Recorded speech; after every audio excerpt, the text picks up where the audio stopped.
ये बात है गांव भोलापुर की, जहां उत्तम नाम का एक हलवाई रहता था।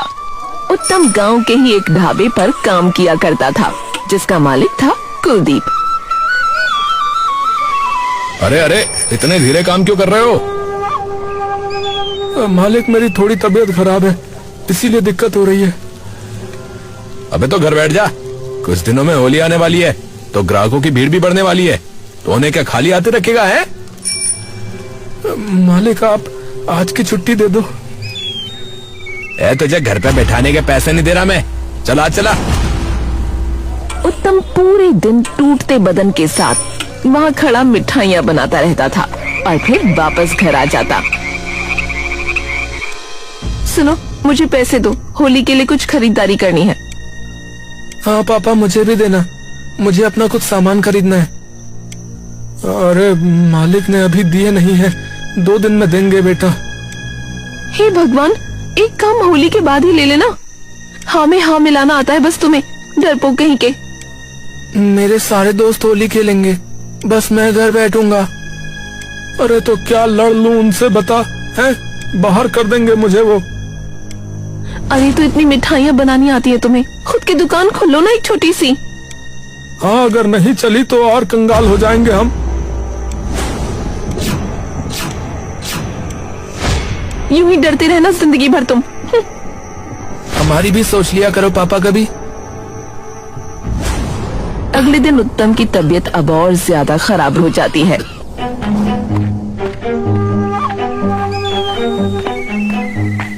अरे लगानी भी है गुजिया, थोड़ा जल्दी हाथ चला ले।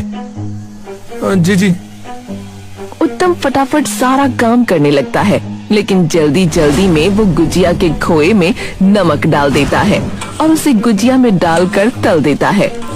कुछ देर बाद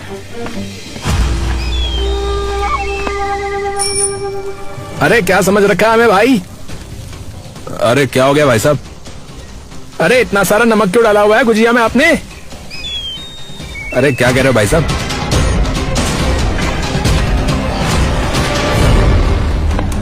अरे ये क्या भाई है? ये गुजिया कब से नमकीन होने लगे भैया? अरे भैया पैसे वापस दो हमारे, हमें नहीं पता। कुलदीप उन गुजियाओं को चख कर देखता है और उसका दिमाग गुस्से से भर जाता है।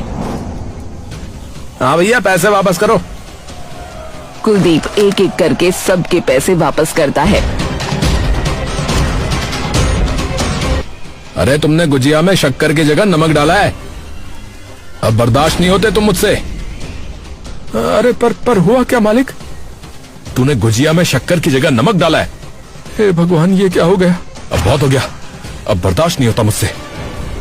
तो निकल यहाँ से, वरना तो तू मेरी दुकान ही बंद करवा देगा। चल निकल यहाँ से।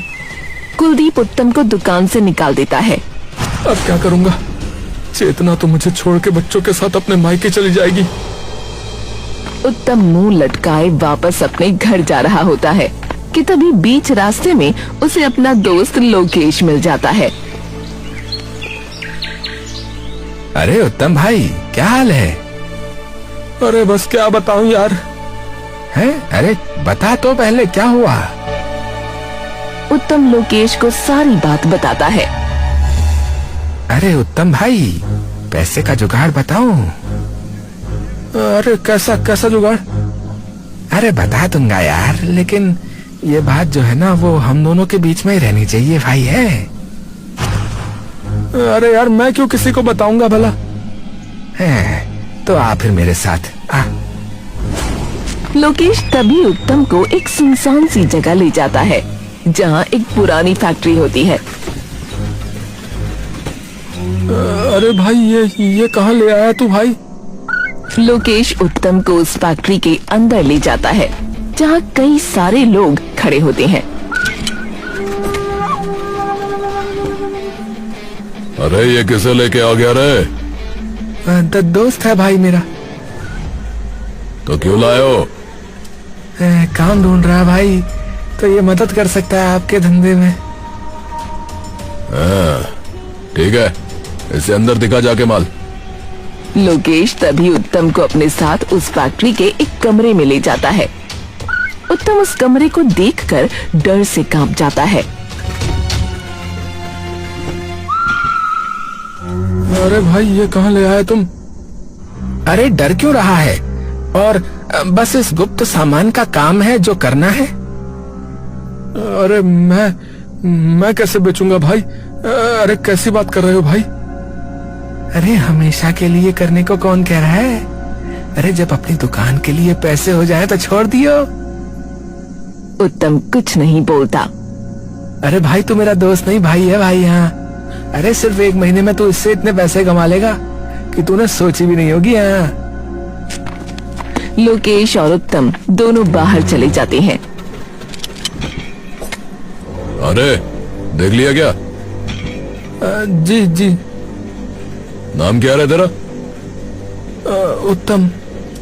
उत्तम बाबू, याद रखना, अगर यहाँ गड़बड़ हुई तो दिक्कत हो जाएगी, तो सोच के करना जो करो। उत्तम ये सुनते ही घबरा जाता है और लोकेश को पीछे की ओर खींच लेता है। भाई ये मैं नहीं कर पाऊंगा, मेरे बस की नहीं लग रही। क्यों, क्या हुआ? कुछ नहीं भाई, बस थोड़ा डरा हुआ है बस। भाई साहब मैं कैसे करूंगा ये काम? अरे काम दाम कभी किया है किसी चीज का है? वो मिठाई वगैरह बनाता था। ये तो सबसे सही है, एक दुकान खोल लो मिठाइयों की और पीछे से ये भी बेचता रहियो। बहुत लोगों दूसरे सामान के साथ मीठा खाना खूब पसंद करते हैं। और जगह मैं अपने आप दिलाऊंगा, तू हाँ बोल। मैं वो अबे घर जा और आराम से सोच। और हाँ, गलती से भी आज जो देखा वो बता मत दियो किसी को, समझा? लोकेश तभी उत्तम को वहाँ से सीधा उसके घर ले जाता है। अरे लोकेश, नमस्ते भाभी। नमस्ते। और तुम्हें क्या हुआ? तुम्हारी क्यों हवाइयां उड़ी पड़ी हैं? हे भगवान, क्या हो गया इन्हें? लोकेश चेतना को सारी बात बता देता है। अरे अब तुम ही बताओ कि क्या ये सही है?